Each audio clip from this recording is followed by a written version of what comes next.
اهدنا الصراط المستقيم.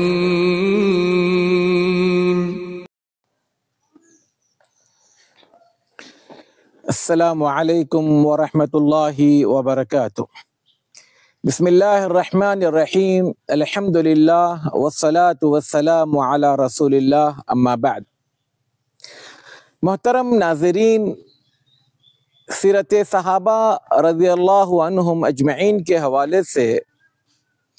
ہماری پچھلی ویڈیو مصعب بن عمیر رضی اللہ عنہ کے حوالے سے بنی تھی، جس میں ہم نے مصعب بن عمیر کے حوالے سے سنا تھا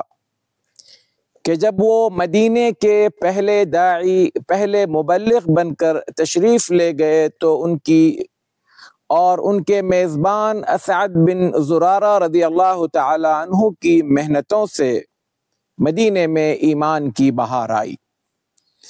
خاص کر اسید بن حضیر،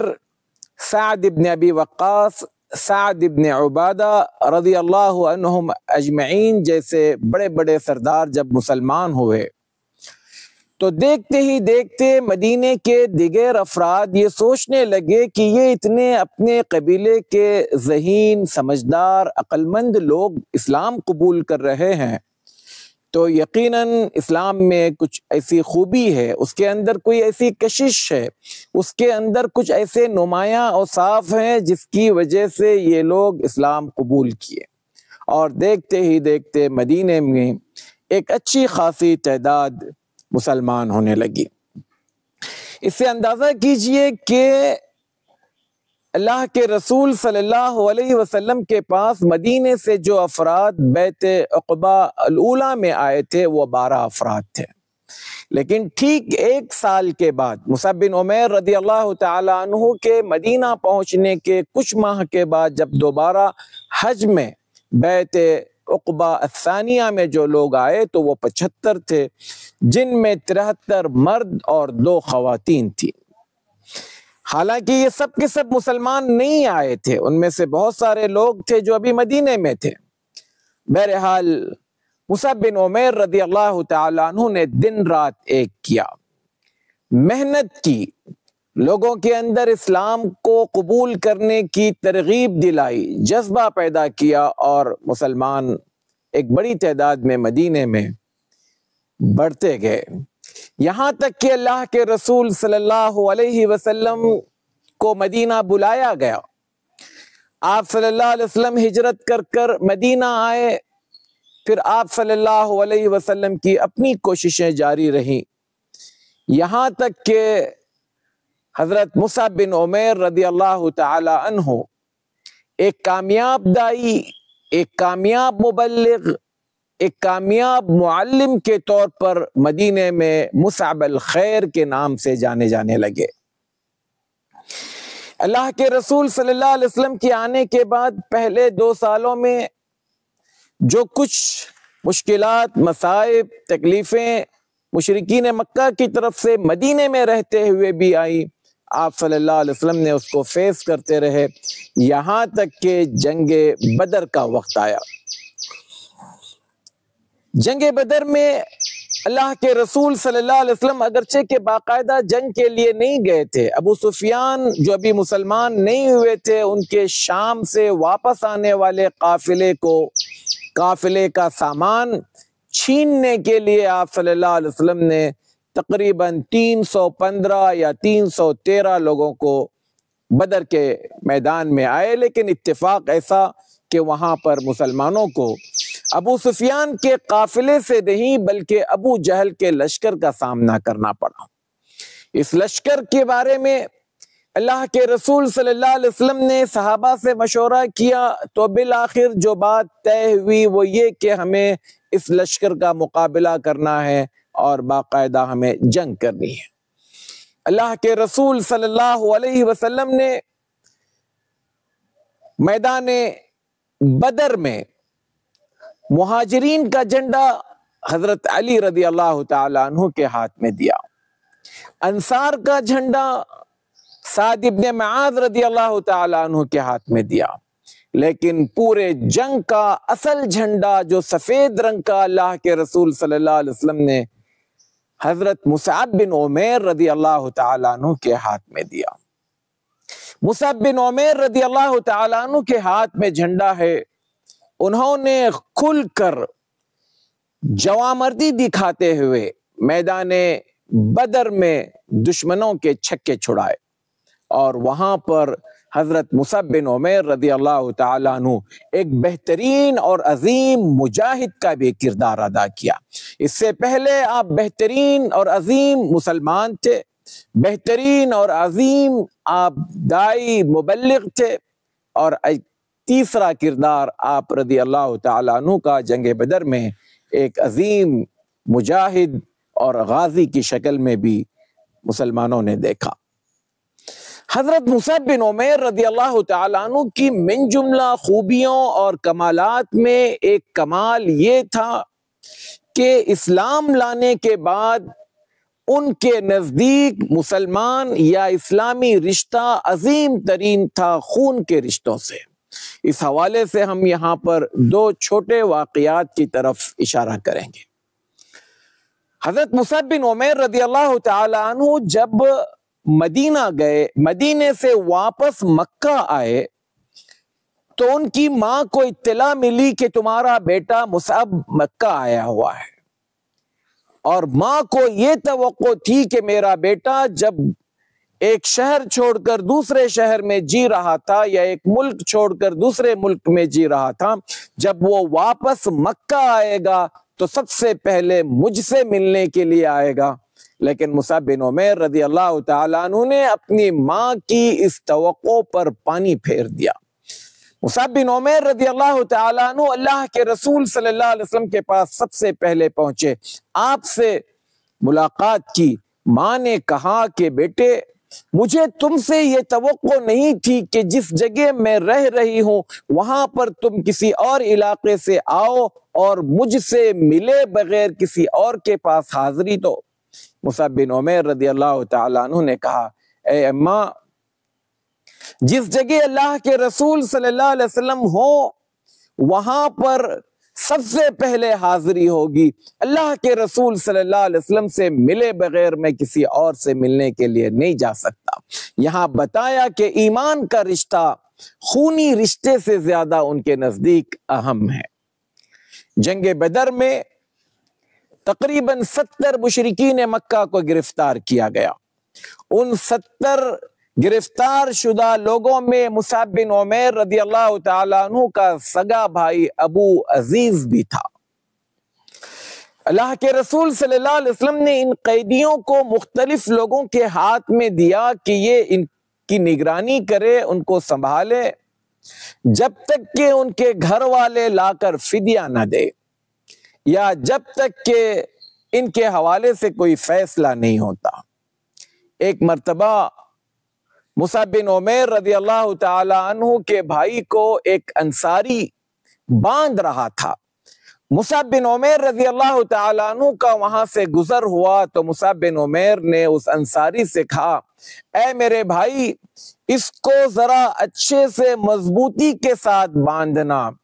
کیونکہ اس کا تاوان یا اس کا فدیہ ہمیں بڑا تگڑا مل سکتا ہے، کیونکہ اس کی ماں بڑی مالدار ہے۔ ابو عزیز نے کہا، اے بھائی، میں تمہارا بھائی ہوں، میں تمہارا سگا بھائی ہوں، خون کا رشتہ میرے اور تمہارے درمیان ہے، اور تم اس سے کہہ رہے ہو جو کہ انجان ہے کہ مجھے مضبوطی کے ساتھ کس کر باندھے تاکہ تم میری ماں سے فدیہ حاصل کرو۔ مصعب بن عمیر رضی اللہ تعالیٰ عنہ نے بغیر کسی تأمل، بغیر کسی چند سیکنڈوں کا انتظار کیے کہ کہا کہ تم نہیں، یہ اصل میں میرا بھائی ہے۔ ایمان کا رشتہ اصل رشتہ ہے، خونی رشتے کی اہمیت بات کیے تو مصعب بن عمیر رضی اللہ تعالی عنہ نے دنیا والوں کو بتایا کہ اسلام اور ایمان کا رشتہ ایک مضبوط ترین رشتہ ہے، خونی رشتہ، اگر ایمان کے ساتھ ملتا ہے تو نور علی نور، لیکن اگر خونی رشتہ ایمان سے ٹکراتا ہے، ایمان کے خلاف ہے، شرک میں یا کفر کی وادی میں پل رہا ہے، تو وہ رشتے کی ہمارے نزدیک کوئی اہمیت نہیں ہے۔ مصعب بن عمیر رضی اللہ تعالی عنہ جنگ احد میں بھی اللہ کے رسول صلی اللہ علیہ وسلم کے ساتھ شریک رہتے ہیں۔ جنگ احد میں بھی اللہ کے رسول صلی اللہ علیہ وسلم نے جھنڈا دینے کے لیے جب انسانوں کو تلاش کیا، صحابہ پر نظر ڈالی، تو 700 لوگوں میں اللہ کے رسول صلی اللہ علیہ وسلم کی نظر مصعب بن عمیر رضی اللہ تعالی عنہ پر پڑی، اور مصعب بن عمیر رضی اللہ تعالی عنہ کو بلا کر اللہ کے رسول صلی اللہ علیہ وسلم نے جھنڈا دیا۔ میدان احد میں بھی مصعب بن عمیر رضی اللہ تعالی عنہ نے خوب داد شجاعت دی، اللہ کے رسول صلی اللہ علیہ وسلم کا بہت کھل کر دفاع کیا۔ دشمن جب آپ کے قریب آئے تو حضرت مصعب بن عمیر رضی اللہ تعالیٰ عنہ ان لوگوں میں شامل تھے جو آپ صلی اللہ علیہ وسلم کا دفاع کر رہے تھے، آپ صلی اللہ علیہ وسلم کا بچاؤ کر رہے تھے۔ لیکن اتفاق ایسا ہوا کہ جنگ کے دوران میں ایک بدبخت آتا ہے اور آ کر حضرت مصعب بن عمیر رضی اللہ تعالیٰ عنہ کے ایک ہاتھ کو کاٹ دیتا ہے۔ مصعب بن عمیر رضی اللہ تعالیٰ عنہ اس کٹے ہوئے ہاتھ سے جھنڈے کو دوسرے ہاتھ میں اٹھاتے ہیں، اور کچھ دیر کے بعد آ کر وہ بدبخت دوبارہ اس دوسرے ہاتھ کو بھی کاٹتا ہے۔ مصعب بن عمیر رضی اللہ تعالیٰ عنہ ان دونوں کٹے ہوئے ہاتھوں کا جو حصہ باقی تھا ان کی مدد سے اپنے گلے کے درمیان میں جھنڈے کو پکڑتے ہیں اور گرنے نہیں دیتے۔ اس زمانے میں جھنڈا گرنا گویا ایک طرح کی شکست مانی جاتی تھی۔ حضرت علی رضی اللہ تعالی عنہ اس وقت میں آئے اور آ کر جھنڈے کو لیا، لیکن اتنی دیر میں دشمن خدا نے اللہ کے رسول صلی اللہ علیہ وسلم کے اس شہید صحابی کے سینے میں نیزہ مار کر اس کو آر پار کر دیا، اور مصعب بن عمیر رضی اللہ تعالی عنہ شہید ہو گئے۔ مصعب بن عمیر کی شہادت کے وقت میں عمر صرف 40 سال کی تھی۔ 40 سال کی عمر کا یہ نوجوان اسلام کے لیے اپنی ہر چیز قربان کر دی، اپنی عیش و آرام کی زندگی حرام کر دی، اپنے ماں باپ کا لاڈ و پیار چھوڑ دیا، اور اسلام میں جب داخل ہوئے نت نئے قسم کی مشکلات کو، مصائب کو، پریشانیوں کو، آزمائشوں کو برداشت کرتے رہے، حتیٰ کہ حضرت مصعب بن عمیر رضی اللہ تعالیٰ عنہ اسی دین کی خدمت کرتے ہوئے، اس کے کلمے کو سر بلند رکھتے ہوئے اپنی جان اپنے رب کے حوالے کی۔ مصعب بن عمیر رضی اللہ تعالیٰ عنہ شہید ہوئے۔ اللہ کے رسول صلی اللہ علیہ وسلم نے جنگ کے بعد اپنے شہداء کا جائزہ لیا۔ کچھ لوگ آئے اور کہا، اے اللہ کے رسول صلی اللہ علیہ وسلم، مصعب بن عمیر کو کفن پہنانا ہے، ان کے پاس ایک ہی چادر ہے، اس چادر سے اگر سر ڈھانکتے ہیں تو پیر کھل جاتے ہیں، پیر ڈھانکتے ہیں تو سر کھل جاتا ہے۔ آپ صلی اللہ علیہ وسلم کی آنکھوں میں آنسو آئے۔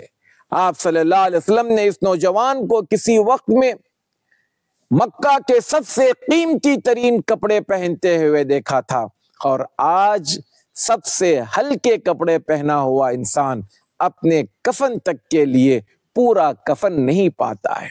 آپ صلی اللہ علیہ وسلم نے لوگوں کو حکم دیا کہ مصعب بن عمیر رضی اللہ تعالی عنہ کا سر ڈھانکا جائے اور پیروں میں اذخر نام کی گھاس ڈال دی جائے۔ اسی واقعے کو شاید سامنے رکھ کر کسی شاعر نے یہ شعر کہا، اسی کی راہ میں سب کچھ لٹا دیا،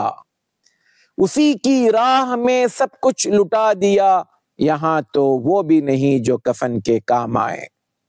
میرے اور آپ کے لیے مصعب بن عمیر رضی اللہ تعالیٰ عنہ کی شخصیت میں بہت بڑی نصیحتیں ہیں، بہت بڑی قربانیاں ہیں، جس کو میں اور آپ اپنی زندگی میں اپنا سکتے ہیں۔ اللہ تبارک و تعالیٰ سے دعا کیجئے کہ اللہ تبارک و تعالیٰ ہمیں بھی ان صحابہ جیسا ایمان عطا فرمائے، ہمیں بھی اللہ تبارک و تعالی ان صحابہ کی طرح اسلام کی سربلندی کے لیے قربانیاں دینے والا بنائے، اور اللہ تبارک و تعالی صحابہ کرام رضوان اللہ علیہم اجمعین کی خدمات کو اپنے یہاں قبول و منظور فرما کر اس کا جو بہترین سے بہترین بدلہ ہو سکتا ہے انہیں عطا فرمائے، جنتوں میں انہیں اعلیٰ سے اعلیٰ مقام عطا فرمائے، اور اللہ تبارک و تعالی مصعب بن عمیر رضی اللہ تعالی عنہ جو اسلام کے ایک عظیم داعی، ایک اسلام کے عظیم شہیدوں میں جن کا شمار ہوتا ہے، اللہ تبارک و تعالی ہم سب کو ان کے نقش قدم پر چلنے کی توفیق عطا فرمائے، آمین۔ السلام علیکم ورحمۃ اللہ وبرکاتہ۔